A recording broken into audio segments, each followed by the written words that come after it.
Hi everyone, thank you so much for joining another episode of the Emergence Show. If you're new here, welcome. We talk about the latest and greatest in emerging tech and immersive experiences.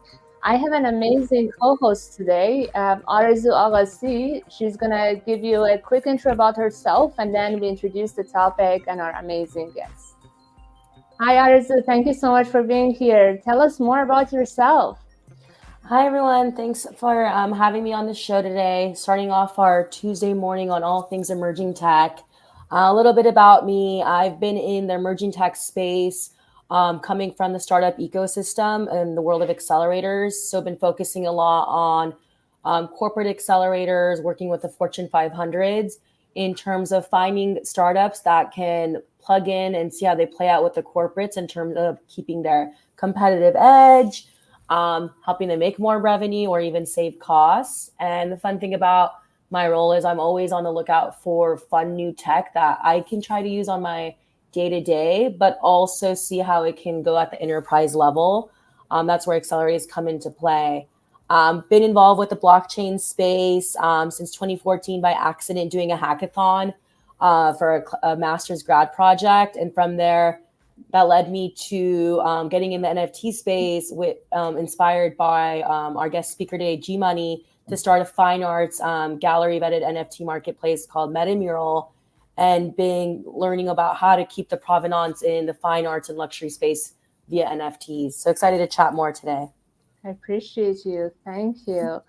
In this world of emerging tech that is shaping different experiences that we have, like Arzu mentioned, from art to ownership, we're seeing that luxury fashion industry has been one that have been embracing NFTs, blockchain, and digital first experiences. So our guest today has pioneered a unique approach. He has used the Web3 technology to create community-driven experiences and products that redefine what it means to own and connect with luxury items, from authenticating fashion pieces with NFC chips to building a global network of engaged, tech-savvy consumers. We're going to dive into all of these topics. Thank you so much for being with us, Jimani. How are you today? I'm good. How are you? Thank you Good, for having good. me. It's gonna be a Yeah, fun tell time. us more about yourself. So I'm G Money, founder of 90cc. Come from a traditional finance background. Ended up getting into NFTs in late 2020. Purchased my CryptoPunk, which I'm pretty well known for, in early 2021. Ended up doing a collaboration with Adidas on their NFT drop, along with Bored Ape Yacht Club and CryptoPunk's comic, and then launched my brand 90cc about 2.5 years ago, and have been building that out ever since. Beautiful. Can you share a little bit about, how you got from finance background that you have to crypto? What drew you into this Web3 space and got you into the fashion and Web3? Yeah, so I when I moved to Puerto Rico, I met a couple of people. I had heard about Bitcoin. I think in like 2012 when it was trading at $27. I tried figuring out how to buy it. I couldn't figure out how to buy it, and then I saw it go to 1,000. Thought I missed it, and then in 2017, a couple of years later, when I moved to PR, I met some people that were trading Bitcoin. They were making money in it, and I ended up finding Ethereum, going down the ICO rabbit hole in 2020, in 2017, and then in 2018, I was like, this tech is really good. It's super. It's going to change the world, but it's still too early. And so I said I'll be back in a couple of years, and then I went back to trading. I was still trading the entire time, trading long short U.S. equities with a focus on emerging tech and consumer discretionary. And it was in 2020 during COVID when they said that they were going to buy everything that I wired a bunch of money over to Coinbase and started going down the rabbit hole again. And I participated in DeFi Summer. And then towards the end of DeFi Summer, I found NFTs, and they pretty much immediately made sense to me because I saw at the beginning of quarantine, I was playing Fortnite with a bunch of kids, and I saw how much they were spending on these skins of how they would look whenever they played these games. And I was like, wow, this, like, these NFTs are basically your skins on Twitter, on Telegram, and I was like, with provable scarcity, and that's when I really started diving in. When I first got into the space, because I understood consumer discretionary from a trading perspective, I also really saw the business opportunity there of saying, hey, like, these kids are basically doing outfit changes literally every single time they play a game. And I was like, this was going to be massive. And this was also during COVID, right? When nobody was really leaving their house. People were spending a lot of time in front of screens. And, the thesis still remains the same. I think over the next few generations, right, each generation spends more and more time in front of a screen than the previous one. So I think that is a long-term macro trend that's happening. And, the question is a matter of when, not if. Amazing. So you were actually excited about the digital side, not so much the physical side of fashion. But when I think of your brand, I immediately think of the physical aspect mostly. So was it originally like an NFT collection and then expanded into the physical world, or was it in the beginning the digital? No, I originally wanted to start a digital only brand, but then I just realized, in the collaboration with Adidas, I was like, well, I've always operated from the assumption of I just want to make things that I want to do for myself that I think are cool, and then hopefully other people will think they're cool as well. And so after the NFT drop we did with Adidas, I was like, well, how can I showcase that I'm in crypto in the physical world? And there wasn't really a way for me to showcase that in the aesthetic that I wanted. So I'm like, I'm going to make it. I think ultimately, whenever we find whatever those digital spaces are that we will be interacting in the future, I think it's going to be really easy to move over to that space. But I think for the time being, you have to kind of meet people where they are, and that's in the physical space at the moment. Amazing. And what did you see in terms of like the benefits of, using these NFC chips and, NFTs and all that for the consumers beyond, their discretionary spending? Yeah, I think at the beginning it was originally as a certificate of authenticity, right? Like to see how many of something gets made, right? Because I think that's something I think every consumer has a question of, right? If I'm buying something, especially if it's expensive, I would like to know how many of them exist. And that was like really, I think, table stakes. And it was really quickly that I realized that there's this element of gamification that you can start to introduce that encourages community building, that encourages connecting more closely with the brand. And that's really what we've started delving into since then, right? So we have these world connects where people, if you ever see anybody wearing a 90cc product in the wild, you can go up to them and collect a digital collectible from them, which signifies that you actually met them IRL, which I think is pretty cool, and is a way to bring your IRL social graph on chain, which I think is really dope. And then also, gamification of getting people to come back, interact with the brand on a pretty consistent basis, so that they create more brand affinity and ultimately, are more loyal community members. Amazing. And I'm showing some of the pieces that you have. So mostly streetwear, correct? Yeah. Beautiful. And are you designing them all yourself, or do you have a team of designers? I have a team, a creative director, and some designers that work with him based out of LA. Beautiful. Amazing. Arzu, would you like to ask any question before?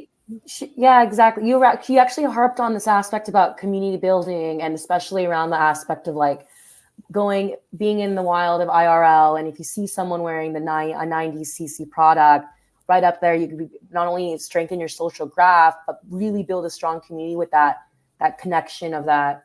physical good that represents luxury. So it's like basically like Pokemon Go, but at a more chic and exclusive luxury level, and actually making it more intentional. So wanted to build more on the community engagement, right? So what's it been like? So we say I went to one of your activations when you had it in LA for VCon. What happens after the fact that, okay, I see someone with a 90cc good, like the hat or a jacket. We basically do a physical like a high five in a way of scanning each other.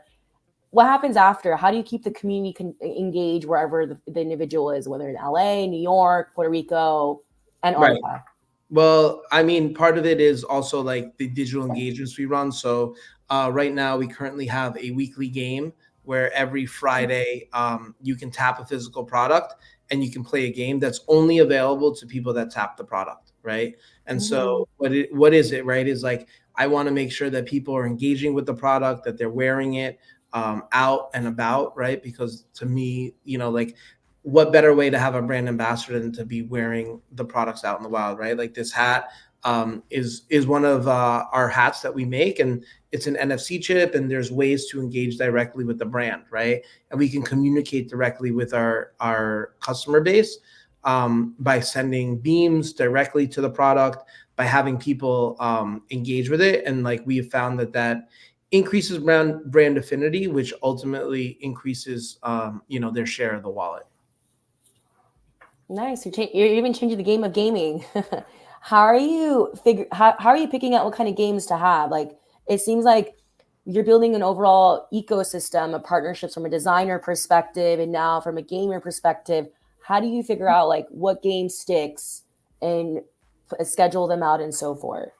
Yeah, I mean, our goal is to get to a pretty consistent basis of daily, probably in the next couple of weeks. That's probably coming. Currently we have blackjack and we've done Wordle in the past, and it's really like it's not necessarily like really intense games. It's more of like, hey, it's something you can play in 30 seconds or something you can play in 30 minutes if you really want to, right? Mm-hmm. It's more, is this person wearing the brand? Are they repping the brand? And we have like physical proof, right? Because in order to play the game, you have to physically tap the product. So it's not like, oh yeah, like I'm playing it on my computer, but it's sitting in my closet. Like even if it is sitting in your closet, you have to go walk into your closet to tap it and interact with the product, right? And Wow. that to me is like super valuable, right? Because it's like people are making a concerted effort to make sure that they know that oh, on Friday afternoons I have to be wearing my product because the game goes live, and it could take I could play for 30 seconds or I could play for 30 minutes. Yeah, Wow. it seems like it's one of those games where I call like the subway metro game, right? Instead of just putting your head down and just doing lollygagging or whatever, you're like, let me just play a quick game to do my test out my brain and just keep it engaged. Another thing about the Web3 world, I've noticed is around just keeping the loyalty through airdrops. Want to learn more about like how you're going about airdrops to enhance the engagement. So I believe we've had 2 or 3 airdrops in the past 6, 7 months, and it's people that communities that have seen the value of our community of being like really tech forward, really pushing the boundaries of, hey, like when new things come out, we want to try them, and they want to incentivize our community. So we've been able to really kind of lean into that and reward our community members. So it's not necessarily where to earn, right? It's more like, hey, I'm wearing my favorite hat or my favorite T-shirt or whatever, and it just so happens that I get an airdrop from it, right? So that's kind of been our philosophy with it up until this point. So more of a lifestyle type of product rather than something one-off that you just buy it for trading or stuff. Very Exactly. cool.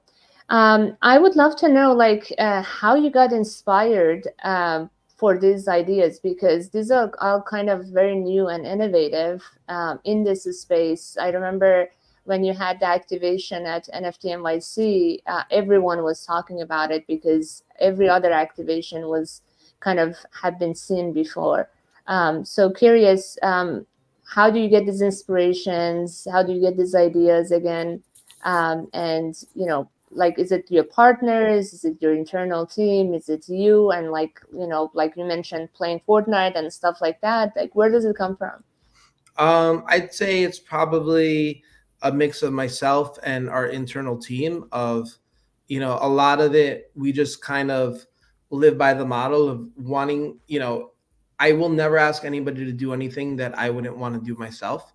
Right. And so if I think it's cool, hopefully other people think it's cool. And that's kind of like the way we operate. Right. If we have an idea and internally we think that like, oh, this is a little cheesy or like, I don't really know, then like we scrap it, right? It should be something that we're excited about, that we want to do, that it's like, oh, hey, like, if, the majority of us on the team want to do it and we think this is cool, then let's give it a shot, right? And that's the way a lot of our ideation comes from. And, I think just with all things creative, I think, you're inspired by, you see something in some capacity in some different way, and then you throw your twist on it, right? And so obviously I'll use the Fortnite as an example. Was I saw that kids were wearing and dressing their digital selves, and I said, okay, well, in the not too distant future, I think that why wouldn't you want to have some sort of verifiable scarcity, right? Like instead of owning this hat that maybe a million people have, there's only 100 people that have this hat, right? And a way to verify that on chain. Very cool. And I want to go back a little bit to your partnerships, like the one you mentioned with Adidas. Can you share a little bit, like how did all this started? I think that was before even you launched the collection, the digital collection. Can you tell us more about that partnership? Yeah. So in early 2021, I was tweeting a lot about NFTs, and somebody from the Adidas team reached out to me and on my DMs and told me that they worked at Adidas, and I didn't even know if that was true or not. But I said, hey, it's worth me hopping on a phone call with them for 15-20 minutes, because you never know what can happen from it. Sure. Turns out he was part of the team. He definitely worked there, and that was the beginning of that relationship. I believe I was probably the first partner that they brought on board, because Board Ape Yacht Club didn't even exist at that point, and CryptoPunks comic also didn't exist at that point. So it was really cool. It was really collaborative. The drop ended up being in December 2021, and it also happened to be, I believe, the same week that Nike bought Artifacts. So there was a Wow. lot of hype and excitement in the space at that time. And what was the NFT about? If you can share, what was the collection about? Yeah, so it was called Into the Metaverse, and it was basically Adidas' foray into the space. They've since been working with it ever since then. I think now it's called Alts, and it's been a progression over time of some digital wearables, digital collectibles. The first thing that came was a orange beanie, a Adidas tracksuit, and sneakers, that and a hoodie. That was all part of the collection, and they have since been going with their own roadmap. And I believe, if not yet, I think they might be dropping a PFP project pretty soon, to go along with all the digital wearables that they've been putting out over the last few years. Cool. Was there any learnings from that project that kind of helped you, guided you through your own collection? Um, yeah, I think one is, that was probably my first experience of working with a large company and a large brand, and just seeing how slowly they can move, even within the innovation teams, and understanding corporate structure, right? That Yeah. there's, even though that they're bought in, maybe not everybody in the organization's bought in, and they have to prove it out. So that was one.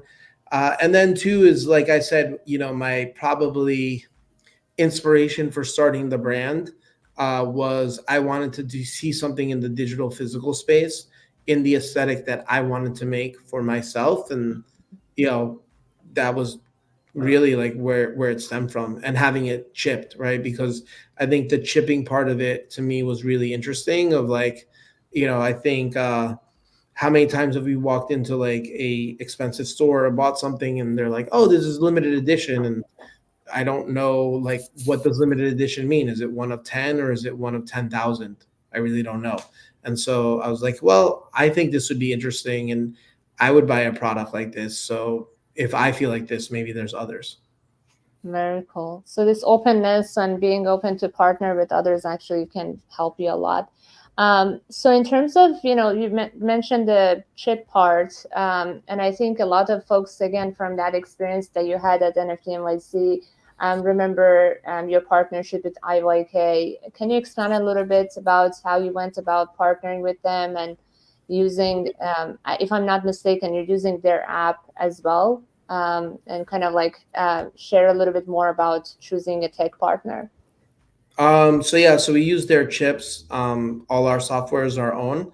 But yeah, I remember, I believe it was in early 2022. I was talking to them. I'm an LP in a fund, and they were like, "Hey, I think you might be interested in these guys and possibly angeling."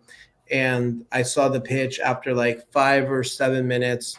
I told them to stop because I totally understood it of what they were trying to do. I asked them a couple questions because I'd been thinking about this problem for a while at that point, and I was like, okay, cool. Like, I want to invest, and I'll take you to proof of concept and help you raise from like a larger fund down the road. And that's exactly what we did, right? They ended up doing.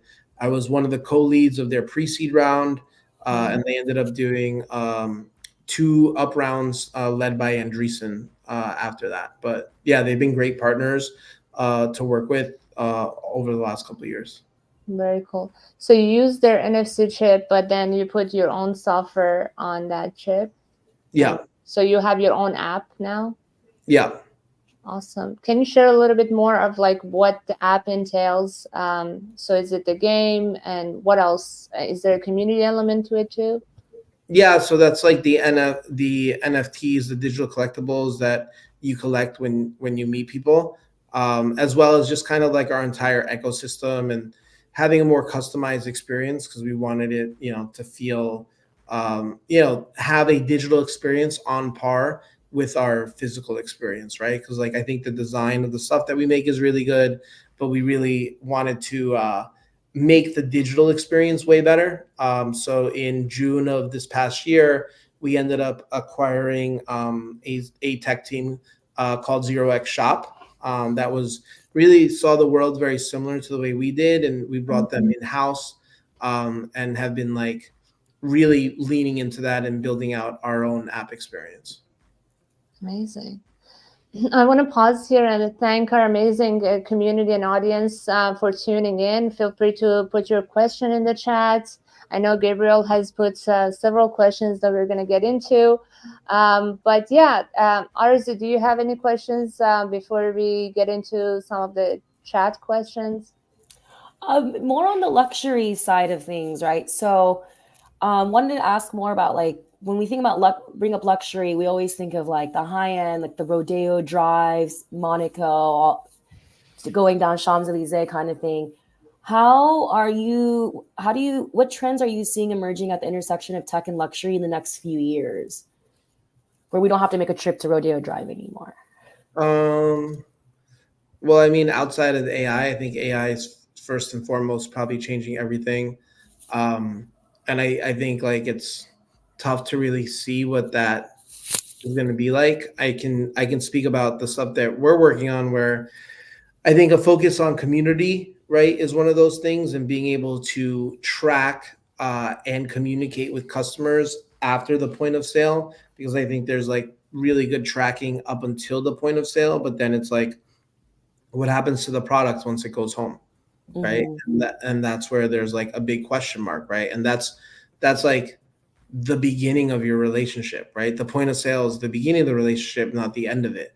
And so I think that's really where we've been focused on, because if you can cultivate that relationship further and create deeper connections with your consumer base, then there's going to be more brand affinity. And we've we've experienced that firsthand, right? Where the deeper somebody is within our ecosystem, they spend up to 2.5 times more than somebody that isn't engaged in our ecosystem at all. So that to us is like, how do we then run people down that funnel to be more engaged with the brand?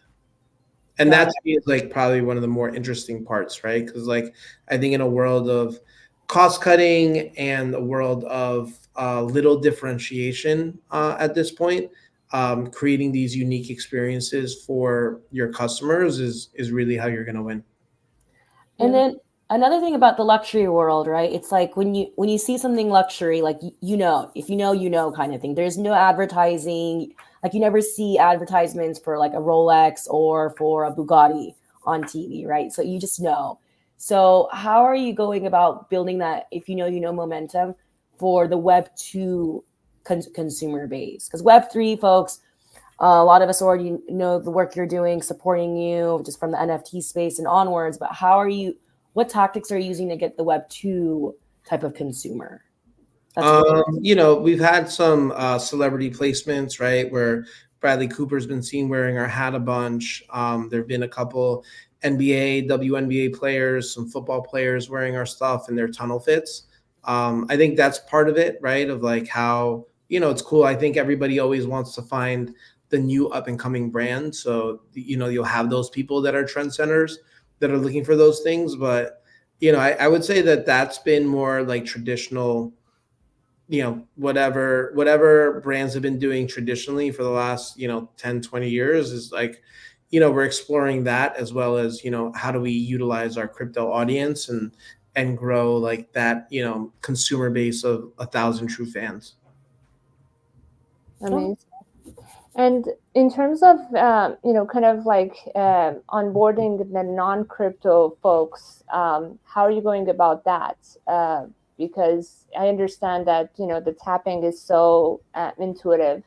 But is there like a session or discussion or meeting or something that happens to kind of like educate these non-crypto folks that might be interested in your products?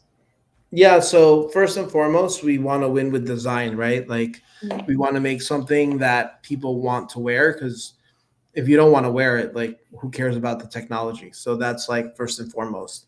And then, when we send the product, there's like, some thank you cards that, tell you to tap or, scan here to see instructions.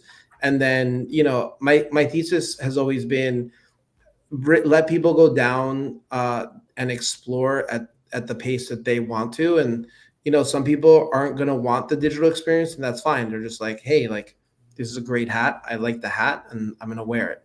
But then there's going to be those people that do want that experience, and when it's there, it's kind of like a delight and surprise type of thing, more so than like, hey, you must do this to activate warranty or whatever. Because I think like if you lead more with a carrot, you're going to get a lot more than by leading with a stick.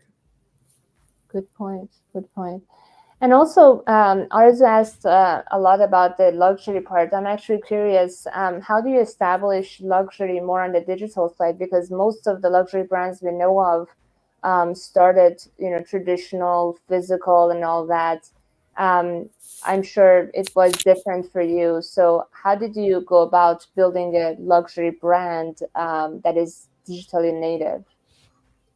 Yeah, I think part of it is the experience, right? The unique experiences, the community building. I mean, the quality of the product, right? Like it's, the stuff we make isn't cheap, and you can tell when you feel it and when you touch it. So I think it's just a combination of those things. I think the definition of luxury is evolving over time, and it's constantly evolving. So what is considered luxury yesterday isn't what's considered luxury today, and probably isn't what's going to be considered luxury tomorrow. So I think just adapting to those trends, and like really like listening to the community, right? And like providing like great customer service experiences, right? Like, these are all things that I think we have all grown to love and appreciate from like our favorite luxury brands. Yeah, so touching on every touch point of the customer. And that's actually a good point because, for example, Tommy Hilfiger doesn't come as a luxury in the US, but in Europe, people think of it as the luxury. So, even different geographical location, we have different type of perceptions about luxury. Let's get into some of the questions from the audience, and then we can continue. Gabriel is asking, what is your everyday mantra? Um, my everyday mantra, I would say, I don't know if it's a mantra, but I try to practice gratitude every day, and I usually try to tweet about it, but like just try to think of one thing that I'm grateful for. What Um, are you grateful for today? Today, I was grateful for the fact that Elon Musk purchased X to protect free speech. Cool. Let's get into the next question. Your advice to aspiring creators. What advice would you give to young creators who are interested in exploring the intersection of fashion, technology, and culture? Um, I would say probably just follow your gut, and if it's something that maybe you want to see in the world, then maybe other people want to see it, and give it a shot, because you won't know unless you try, right? That's kind of been the the motto we've always operated on, of like saying, hey, if this is something that we think would be cool, then there's probably other people that think it would be cool, so let's give it a shot. Not everything's going to work, but you won't know unless you try. Did you do any creative work before this, or was it your first project? Did you have any um creative outlet? I'm sorry. Did you have another creative outlet before this project? um I feel like I've always been pretty creative at making money. Yes, there is need for creativity in every field. Yeah. Cool. Arzu, do you want to talk about this question? Yeah, sure. So, with regards to community and culture that we spoke on earlier, how can brands foster strong, engaged communities through the digital experiences? So, what's worked so far to build and nurture the 90cc community? And actually, let's add a plot twist. What hasn't worked? Lessons learned from that.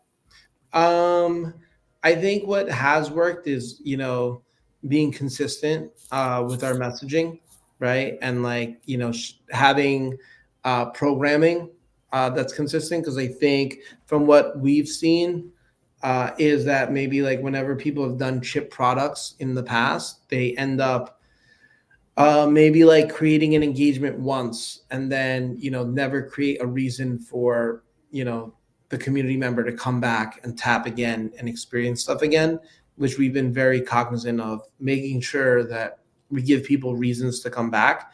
And always, I would say, always brainstorming on what new reasons could we give them to come back, right? And so those are all things that I'm super excited about, the things we've been working on with the tech team. Of I'd say over the last few months, we've been rebuilding out our back end to get it to the point where we want to get it to scale. But then more importantly, now we can start doing a lot of like the fun stuff that we've been thinking about for a while that we haven't been able to execute. So that I would say probably the thing that I've seen that doesn't work the most is just people focusing on like a one-time engagement, and not creating like a strategy to get people coming back. Beautiful. Thank you for sharing that. I want to know more about your partnerships beyond what you did with Adidas. Have you done other partnerships with other brands that you can talk about? How do you go about choosing your partners? Do they have to be luxury? Do they not? Do you ask your community? Like, how do you go about it? Um, I would say, we've been very selective of who we partner with. So I was outside of 90cc, I was Prada's NFT advisor for about a year and a half, I believe, or 2 years. Within 90cc, we did a collaboration with Jeff Staple. We've had like a couple other real, I did a collaboration with Snowfro, which was our iteration two. And he's like a very well-known generative artist in the space.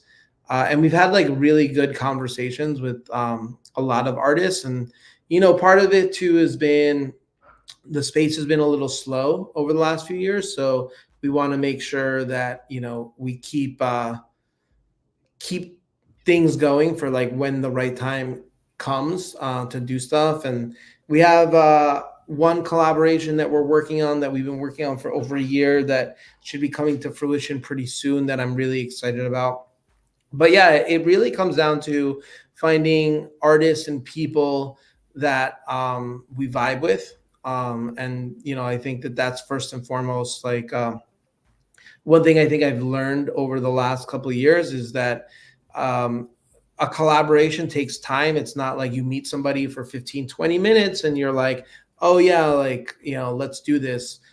Even with Jeff, like I had known him, Snowfro, I've known Snowfro for at this point 4 years, been a very good friend of mine. And Jeff, we were going back and forth trying to figure out how do we collab, and then the opportunity presented itself after like a year and a half, and we finally were able to do that.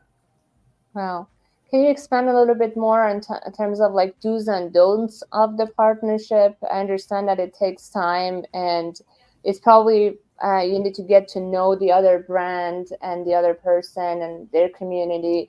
But what else should our audience think about when they're looking for partnerships? I mean, probably like the competency of the team and ability to execute. Especially if you're both putting your names on the product and making sure you understand who's taking the lead in terms of what, right? And especially like, for us, like, when there's manufacturing involved, you need to make sure like, who's doing what, right? And who's taking care of what, because if not, things can get lost through the cracks, which would cause delays and stuff. So having, discussions or probably contracts up front, making sure everything is talked about. Anything that was a surprise that you kind of learned as you went to the partnerships? I think everything's a learning experience. So like, I don't know if there were any surprises. I would say like I don't necessarily. If there were no surprises, then that would be a surprise, I would say.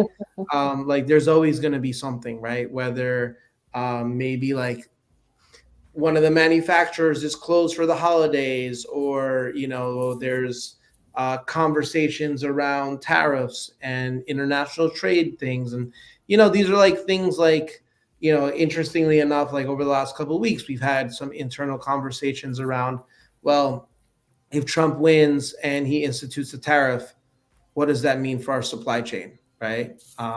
If war breaks out, what does that mean for our supply chain and being able to get things, right? And these are just, I wouldn't say that these are things unique to us. I think pretty much any business is thinking about these and planning these things, but I would say that's just part of it, right? It's just like there's always going to be something to think about and something to have to plan for. And if there wasn't, then that would be a surprise. True, that's true. And in terms of, you mentioned like AI that you're implementing, are you using generative AI? Like, how are you going about using these new technologies? Yeah, I mean, I've been playing a lot with it lately, both on, I'd say like on the generative design side as well as productivity side. I'm actually like a full stack dev now because Oh, wow.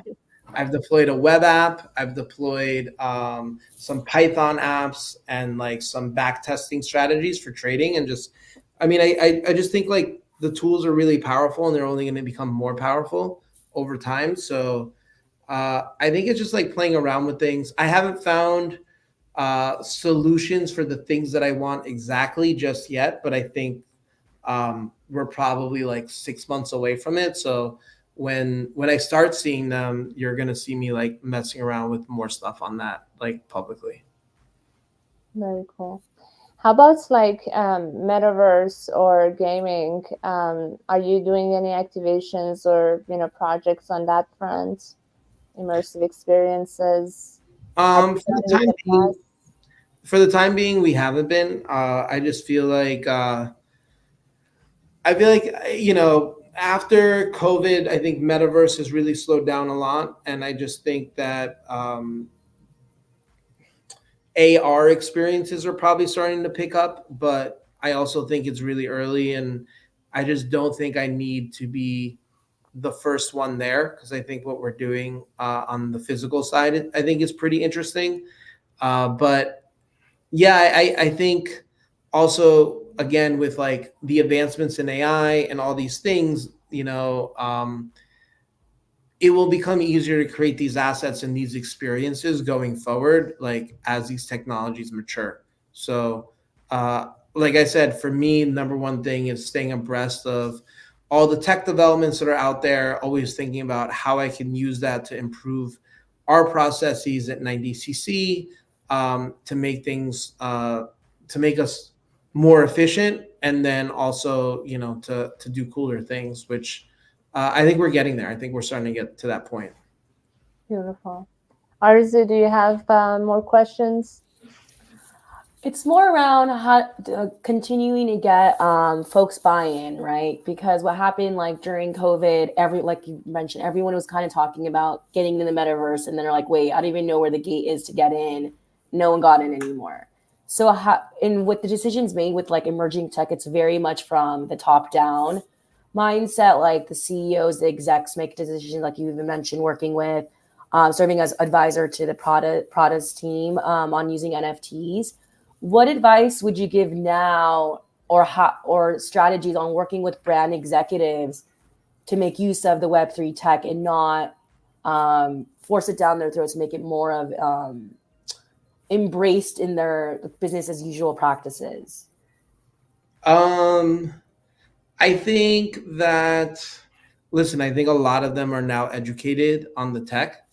And so I think they're just kind of waiting for kind of the next cycle to come up and see like how it evolves, right? Because I think it'll be different than what we experienced last cycle. And I don't know what it's going to be. I don't think anybody knows just yet, but there's going to be excitement around something. And the key is just keeping an open mind, right? Like I still converse with a lot of the executives at a lot of different companies that, I was talking to a few years ago, even ones that I didn't end up advising on because they're interested in the space. It just like doesn't make sense, right? Also, you have a global consumer slowdown on top of that. So, they're shying away from investment in emerging technologies, especially when like their bottom line is being hit, right? Yeah. So, it's just patience, right? I think that's the key with a lot of these large organizations, is that the lead time is generally pretty long, unless they feel like they need to beat a competitor out to something. That's when like there's that real sense of urgency. But until that happens, it's going to be a longer process, right? And I think that's just like business cycles. Mm-hmm. Yeah, it's similar to what you were saying, like with the Nike artifact acquisition happened, then Adidas made like Nike and Just Do It to get into the NFT game too. Yeah, well, So, I mean, also, but I mean that Nike, from my understanding, that Nike acquisition was going on for a couple months. Like I don't think you make an acquisition that big like mhm. overnight. So they were both probably like sniffing around in the space, and I think at that point in 2021, pretty much in every industry, everybody wanted to be the first before any of their competitors did something. So there was definitely a sense of urgency in 2021 where there isn't that right now, right? Like nobody's like really rushing to drop an NFT, and the Adidas drop did, I think, around $30 million in an hour, 10 days before Christmas. That wasn't planned, right? So it's just a very different market now. Yeah, and we saw that luxury market actually, and luxury fashion, the traditional ones, were very slow in even doing NFTs, like Louis Vuitton, and their drop and stuff happened after the hype cycle. So yeah, they're always slow in adoption, for good or bad. Yeah, I mean, I think part of it is they can afford to be, right? You're talking about companies that probably, I think, didn't have websites until like the 2010s, right? So because they didn't need it, right? Of course, now that they have it, like they see the value to it. But up until that point, they said, whether Louis Vuitton has an NFT or not or whatever, you're still gonna walk into a Louis Vuitton if you want something from them, right? And you're gonna still go. So I think I think if I was in their position, for sure, I would probably be, understanding that anything that they do could cause a lot of brand damage, and to the tune of tens to hundreds of millions or even billions if it's really bad. And so it makes sense for them to take their time. But I think as a young startup for us, like, we really want to push the boundaries of what's possible, because we don't have the 200-year heritage of being in existence. True. But yeah, I mean, there's so much that you can learn from being agile. We have a few comments from our amazing audience. Yemi commented on what you mentioned about you becoming full stack. The life of an entrepreneur is evolving around self-development in interdisciplinary fields. And the key takeaway for Ian was keeping an open mind. So yes, they're really enjoying the conversation. I want to get into a little bit about the future, and we kind of briefly touched on that, but I would love to know more.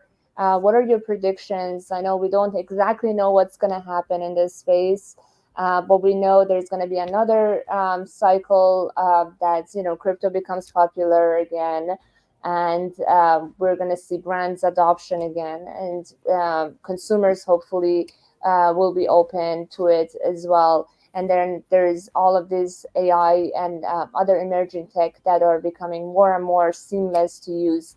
What are your thoughts in terms of really interesting stuff that we're going to see? I think you're going to see people getting creative, right, with how to use the tech, both on the liquid side and like the fungible side and non-fungible side. I think we're one of the people that have been like pretty, it's like, I think one of the cool things sometimes when I meet people that don't know anything about NFTs, like, I'll just be like, hey, do you want a free NFT? And they're like, what? I'm like, here, tap the hat. And they're like, oh, there's actually Free anything. right? Because I think we, a lot of people outside of the space have this mentality of like, oh, NFTs were these overpriced JPEGs of animals that were, worth tens to hundreds of $1,000s a couple of years ago. And it's like, no, it's just this like digital collectible. It could be anything, right?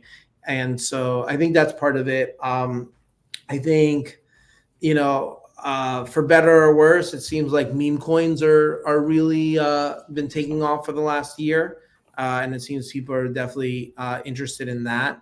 I think a lot of innovation will really depend on like how this election plays out, in terms of like what kind of regulatory clarity you'll have in the U.S. And worldwide going forward, and I think that will either help or hurt innovation in the short term. Cool. Arzu, do you have other questions? Not at the moment.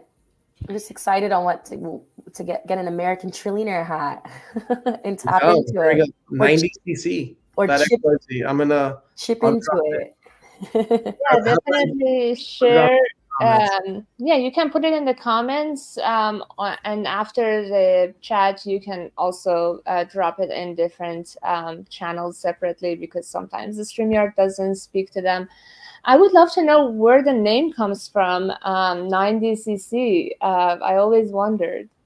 Yeah, so 90cc is the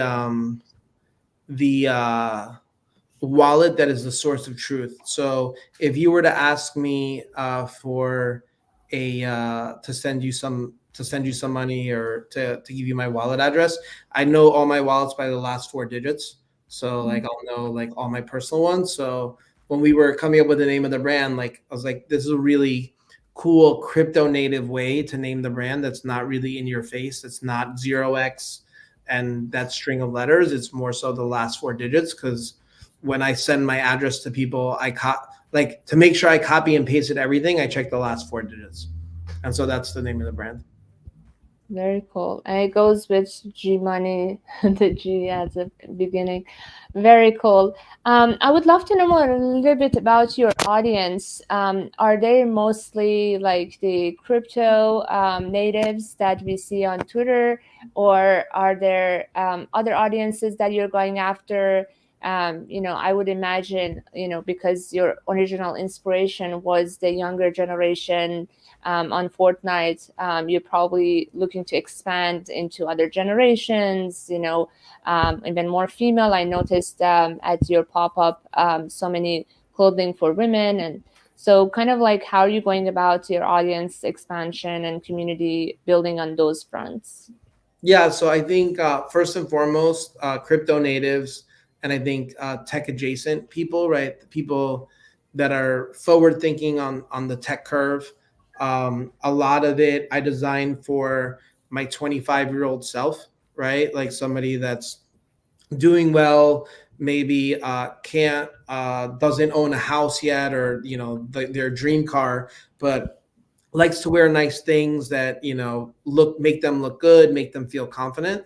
That's always been like the north star of like, is this something that I would wear, my younger self when I was 25, and that's kind of like been like our north star. Cool. And are you doing anything to kind of expand to other communities and other audiences? Yeah, for sure.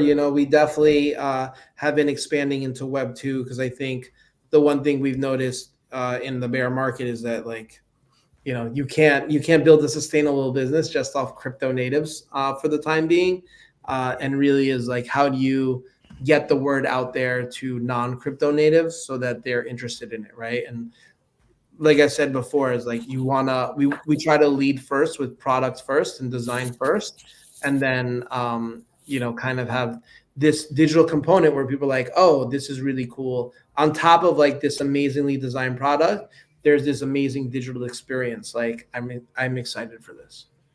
Amazing. So, how does our community find you? How can they support you? Is there anything else you would like to share? Any sneak peek ideas? Anything you want to share with our audience? So we're working on some stuff for the holidays. The should be coming out. Some information on that coming out relatively soon. Feel free to go to 90cc.xyz. Any support definitely helps. The hats are really cool. Like, all of our stuff is really cool. My personal favorite are the jean jackets that we have. I think the fit's really good. I have them in like every colorway because I'm not really a jean jacket guy, but I love them. And then like on Twitter, right? Gmoney NFT is the best place to find me with sometimes hot takes. Amazing. Very cool. And in terms of like getting to the app and everything else, it starts with purchasing a product, okay. Yeah. Cool. And is there an NFT collection too, or is always the physical product that kind of onboards people into the? The physical product is linked to an NFT, Okay, and that's kind of your entry into the ecosystem. beautiful, amazing. Arzu, do you have any final thoughts or questions? No, I'm just excited to go and get a hat today. Beautiful. Thank you to our amazing community for all their amazing inputs and questions. Definitely follow Gmoney and Arzu on all platform and 90cc. They're doing great work, and reach out for potential partnerships. You never know what's going to happen. But thank you so much for your time, Gmoney, Arzu. I really appreciate you. It was fun.